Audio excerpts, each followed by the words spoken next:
상대방이 합의사항을 지켜주기를 바라는 수밖에는 없어요. 근데 이게 지켜주냔 말이죠.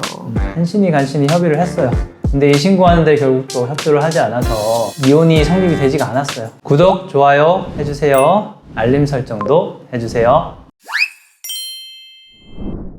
안녕하세요. 이혼 전문 변호사 박희연입니다. 네, 안녕하세요. 김정세 변호사입니다. 이혼을 할 때 가장 빨리 그리고 비용 안 들이고 할 수 있는 방법 하면 보통은 협의 이혼을 많이 떠올리시는 것 같아요. 그 변호사 없이 본인들끼리 합의만 하면 바로 이혼을 할 수 있는 방법이니까요. 그래서 아무래도 굉장히 많은 분들이 이혼을 할 때 협의 이혼을 선택을 하시는 것 같아요. 협의 이혼이 물론 장점이 많아요. 방금 변호사님이 말씀하셨듯이 빠르고 다른 비용 안 들고 간단하게 할 수 있으니까요.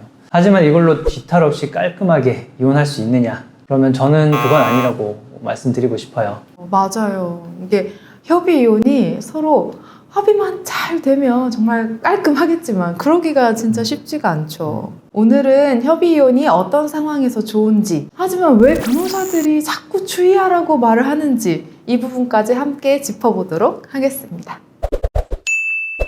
자, 먼저 협의 이혼이 뭔지 간단하게 설명을 좀 드릴게요. 그 남편하고 아내가 서로 이혼하자라고 이제 합의를 했을 경우에 법원에 우리 이혼할게요 하고 신고를 해서 이혼 절차를 진행하는 거, 이런 걸 보통 협의 이혼이라고 보시면 돼요.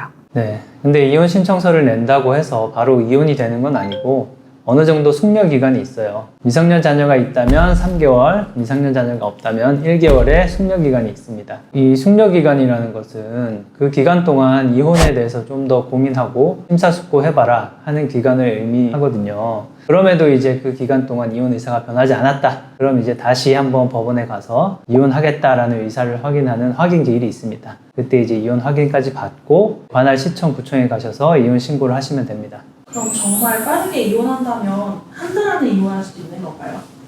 이게 아무래도 협의 이혼을 한다라는 신청서를 법원에 내고 그 다음에 최소한 숙려기간이 한 달은 있다 보니까 한 달보다는 좀 초과가 되고요. 보통 한 2달 내외 빨라도 그 정도에서 진행이 될 것 같습니다.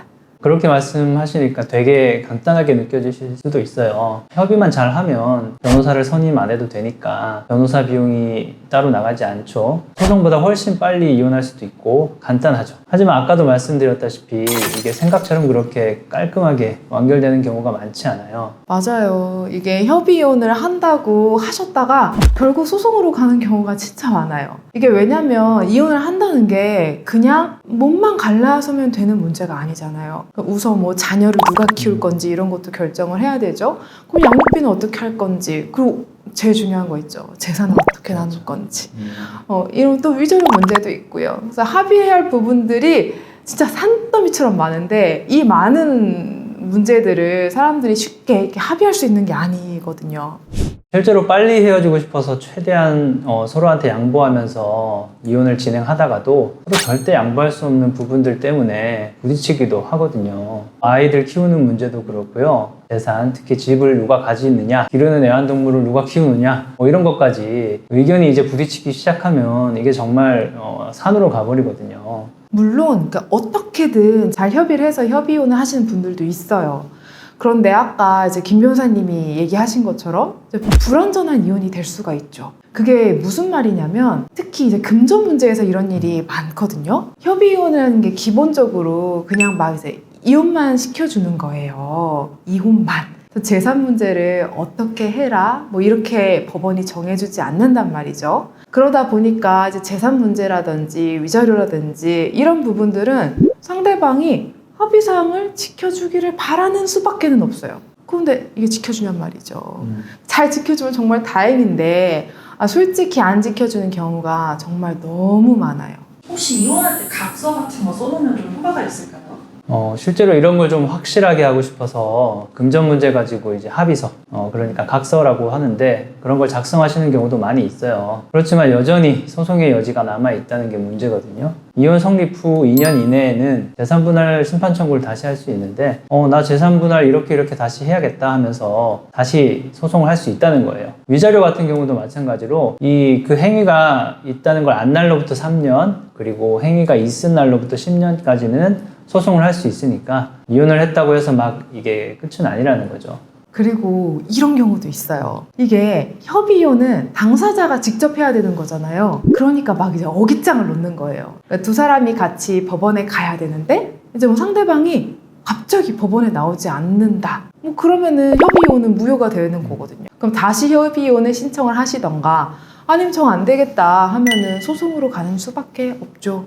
맞아요. 전에 어떤 의뢰인이 협의이혼을 진행하려고 하시다가 못하고 찾아오신 적이 있어요. 처음에는 빨리 이혼할 수 있다는 말에 협의이혼을 하려고 한 거거든요. 근데 상대방이 너무 비협조적으로 나오는 거죠. 우리 의뢰인은 마음이 급하니까 재산도 되게 많은 부분을 양보하면서 간신히 협의를 했어요. 모든 절차 다 밟고 심지어 상대방이 확인기일에 법원에 출석까지 하고서야 이제 다 끝났다 이렇게 했는데 아직 하나가 남아 있었죠.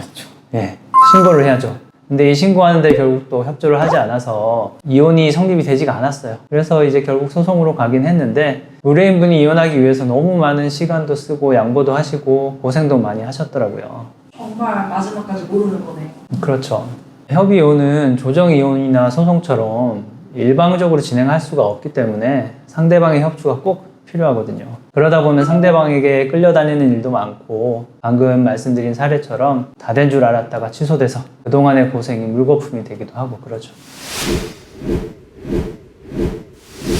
이혼을 결심하시게 될 정도의 부부 사이에 쌓인 앙금은 정말 많을 거예요. 그래서 최대한 빨리 그리고 간단하게 이혼을 하기 위해서 협의이혼을 선택하는 경우는 정말 많은 것 같습니다. 그런데 현실을 들여다보면 협의이혼이 가진 구멍들이 참 많아요. 네. 그래서 협의이혼 하겠다고 하시다가 마음고생만 많이 하시고 결국에는 조정이혼, 소송을 하는 경우도 많이 있어요. 그래서 이혼을 선택하실 때 무조건 협의이혼을 고집하시기보다는 상대방의 성향이나 현재 상황을 종합적으로 고려해서 현명하게 이혼하는 방법을 선택하시면 좋겠습니다. 네, 오늘 이야기는 여기까지 하겠습니다. 궁금하신 점 있으시면 댓글 남겨주시거나 화면 아래 이메일로 질문을 남겨주세요. 그럼 선정해서 다음 영상에서 답변 드리도록 하겠습니다.